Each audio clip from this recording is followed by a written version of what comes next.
perkataan kita hanya bisa diterima orang lain ketika kita hidup dalam kedamaian, dan kedamaian hanya bisa kemudian terwujud ketika kita bisa saling mengasihi dalam kehidupan ini.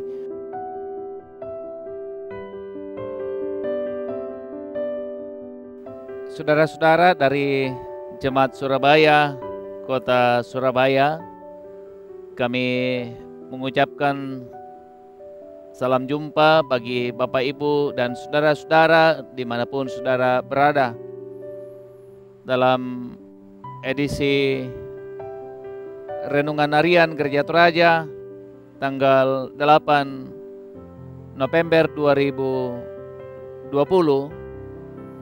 dengan tema perkataan yang menghiburkan, yang tentu diambil dari bacaan utama Gereja Toraja minggu ini, yang diambil dari 1 Tesalonika pasal 4 ayat 13 sampai ayat yang ke-18, dan khususnya ayat yang ke-18 berkata begini, saudara-saudara yang kekasih dalam Tuhan. Karena itu, hiburkanlah seorang akan yang lain dengan perkataan-perkataan ini.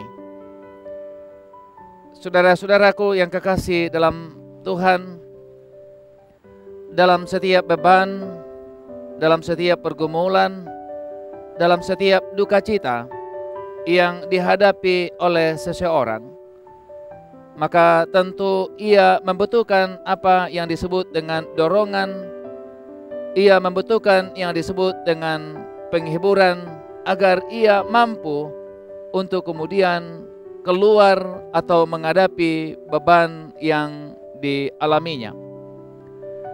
Nah, saudara-saudara, kadangkala dalam perjalanan kehidupan ini, ketika ada orang yang menghadapi beban hidup, tekanan hidup, maka kehadiran sahabat, teman, atau pemimpin sering kemudian tidak memberikan penghiburan, memberikan kekuatan dan dorongan agar kemudian orang keluar dan mampu menghadapi pergumulan-pergumulan itu. Nah, pertanyaannya saudara-saudaraku yang kekasih dalam Tuhan, bagaimana agar kemudian perkataan itu menjadi perkataan yang menghiburkan orang yang menghadapi pergumulan dan duka cita? Kita belajar dari apa yang kemudian kita baca dari pembacaan kita pada hari ini. Ketika jemaat Tuhan yang ada di Tesalonika menghadapi berbagai pergumulan kehidupan, khususnya ketika mereka berduka cita, ketika mereka mengingat saudara-saudara seiman mereka yang meninggal dunia, mereka menghadapi duka cita. Pertanyaan yang penting dalam kehidupan mereka, bagaimana nasib kehidupan mereka?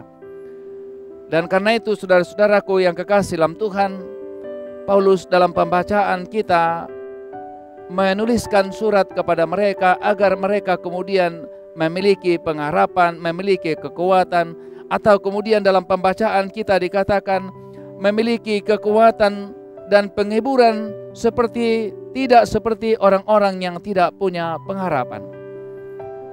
Saudara-saudara, ada dua hal yang kemudian menjadi alasan Paulus agar kemudian jemaat yang ada di Tesalonika mereka punya kekuatan dalam menghadapi pergumulan kehidupan, termasuk ketika mereka mengingat saudara-saudara yang telah meninggal dunia. Yang pertama, saudaraku yang kekasih dalam Tuhan, ayat yang ke-14 dikatakan begini, karena jikalau kita percaya bahwa Yesus telah mati dan telah bangkit, maka kita percaya juga bahwa mereka yang telah meninggal dalam Yesus akan dikumpulkan Allah bersama-sama dengan Dia.